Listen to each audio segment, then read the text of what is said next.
Hello all uniquely creative people, welcome to my channel. Today I'm doing a review on a spin-off on the One Piece world called One Piece Shokugeki no Sanji. For those of you who wonder who I am, my name is SherriNight.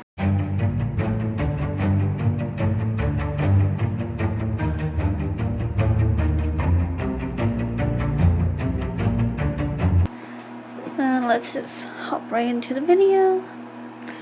The blurb says, see what Straw Hat Chef Sanji dishes up in his battle to win over the bellies and hearts of all he feeds, man or woman, friend or foe.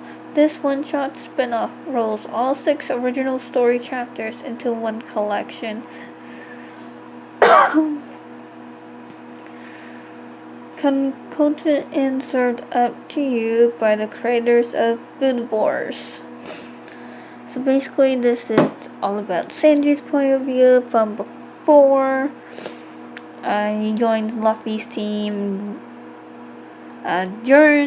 before he joins the restaurant, during his time at the restaurant, and after his time at the restaurant. So I'll try not to give out any spoilers in here because they do show certain scenes in that I have not read. So overall, Sanji is the main character's point of view, and from there we get to see where he came from, his backstory, what inspired him to be a cook, what made him decide to be a cook, and how he pursued his career in a cook, and the hardships that he had to go through to be at the skill levels that he is at right now.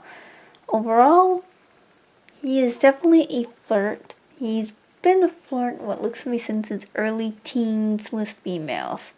So, not really too sure why on that one. Overall, he's very passionate about his cooking. He's actually almost very protective and determined with his cooking, especially if he makes a mistake. He's determined to fix it or to figure out what went wrong. He's pretty good at figuring stuff out like that. And something that we didn't know in the main manga, or at least I haven't read that part yet. By the time this video is posted, I'll probably be later on in the book series. Anyways, something we noticed that he's a very quick learner. All he has to do is study the recipe once or watch someone a couple of times, once for sure. He normally has their skill down pat. So that just says how skilled he is in the kitchen. So he's definitely what I understand as a visual hands-on learner. Overall, we see more character development, we see more character depth. So yeah, I enjoy seeing this side of where he wins battles with food instead of fighting, and just to see his side in the kitchen. World building, it was nice to see what the world looked like in his point of view before he was a chef, during his time as a chef, and then after his time as a chef. So that was pretty cool seeing it in his point of view.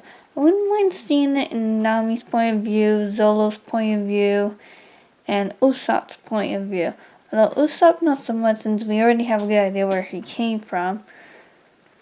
As for Nami, I would be more interested in her time period as a pirate thief than her time on the village that she was raised in. I would be more interested in the pirate thief era for her.